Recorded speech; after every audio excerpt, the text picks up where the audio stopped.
Assalamualaikum warahmatullahi wabarakatuh. Perkenalkan, kami dari kelompok B akan mempresentasikan hasil diskusi kami mengenai penilaian, pengukuran, evaluasi, dan pengujian. Yang pertama yaitu penilaian atau assessment. Istilah assessment itu diartikan oleh Stiggins dalam ANA sebagai penilaian proses, kemajuan, dan hasil belajar siswa. Sedangkan menurut Kumano, assessment diartikan sebagai the process of collecting data which show the development of learning. Sehingga dengan itu, assessment itu merupakan istilah yang tepat untuk penilaian proses belajar siswa. Arti penting asesmen. Penilaian atau asesmen memiliki peran penting dalam pendidikan. Asesmen apapun itu sangat penting karena bertujuan untuk mengetahui ketercapaian suatu pembelajaran. Hal ini berkaitan dengan kurikulum dewasa ini, yang mana lebih memprioritaskan strategi untuk mempersiapkan warga negara yang produktif. Tujuan dari asesmen yang pertama yaitu mendiagnosa kekuatan atau kelemahan pembelajar, memantau kemajuan belajar, memberi atribut pemberian nilai, dan menentukan efektivitas pengajaran. Asesmen itu sendiri dibagi menjadi dua kelompok. Yang pertama yaitu asesmen tradisional atau tes, yang terdiri dari tes benar salah, pilihan ganda, melengkapi, dan jawaban terbatas. Lalu yang kedua yaitu asesmen alternatif atau non-tes, yang terdiri dari isai atau uraian, penilaian praktek, penilaian proyek, kuesioner, dan lain sebagainya. Asesmen tradisional adalah asesmen yang berpusat pada kegiatan tes tertulis atau berbasis pada pensil dan paper test. Ciri dari asesmen ini yang pertama yaitu menilai pengetahuan ilmiah, yang kedua penilaian cenderung pada level achievement, tidak dapat digunakan untuk menilai penalaran yang mendalam, dan kurang menunjukkan kemampuan yang sesungguhnya. Lalu yang kedua yaitu asesmen alternatif adalah semua asesmen yang bukan bertipe tes. Menurut Zainul dalam RIA, asesmen alternatif adalah pemanfaatan pendekatan non-tradisional untuk memberi penilaian kinerja atas hasil belajar siswa. Ciri dari asesmen alternatif ini yang pertama yaitu dapat menilai multi kecerdasan, dan yang kedua, asesmen alternatif ini diakui sebagai asesmen yang sesuai dengan fungsi kerja otak. Baik, selanjutnya saya akan menjelaskan mengenai pengukuran.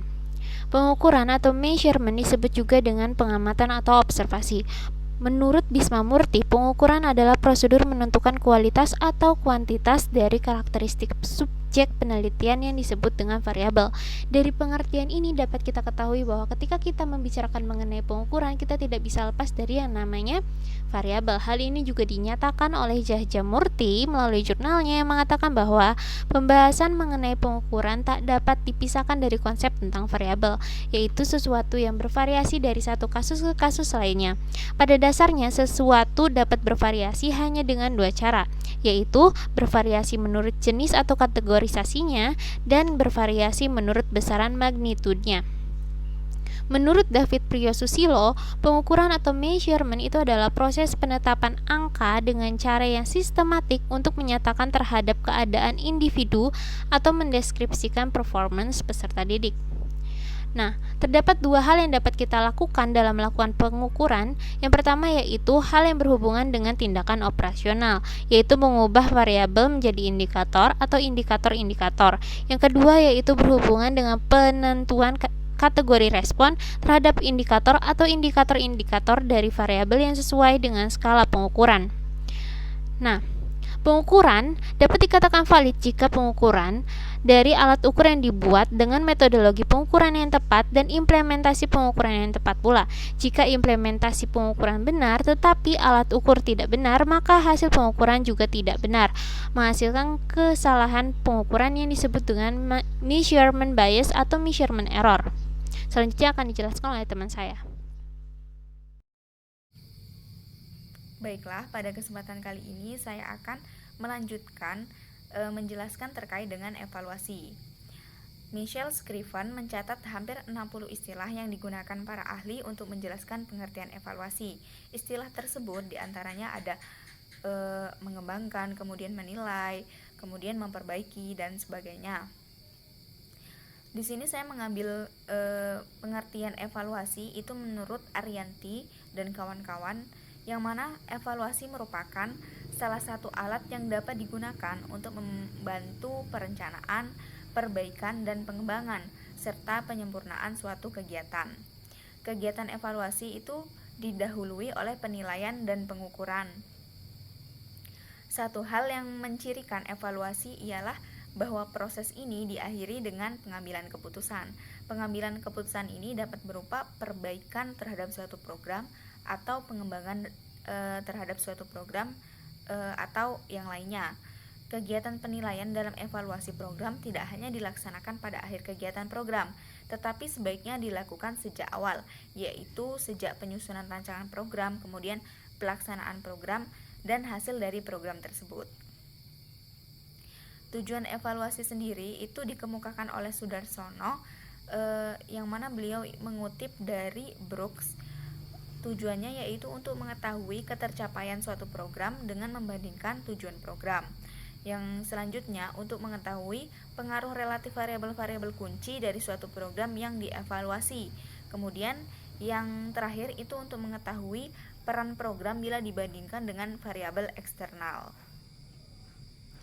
Sementara untuk model evaluasi program itu ada 6. Yang pertama ada diskrepansi model, kemudian ada shift model, yang ketiga ada responsive evaluation model, yang keempat ada formative summative evaluation, yang kelima ada measurement model, dan yang terakhir ada goal free evaluation approach.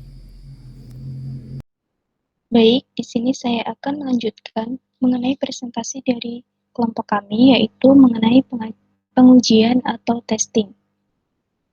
Testing atau disebut juga dengan pengujian merupakan saat pada waktu suatu tes dilaksanakan atau saat pengambilan tes. Sedangkan tes itu sendiri menurut Arikunto dan Jabar merupakan alat yang digunakan untuk mengetahui atau mengukur sesuatu menggunakan cara yang telah ditetapkan. Kemudian menurut Gabel menyatakan bahwa testing merupakan proses pelaksanaan tes.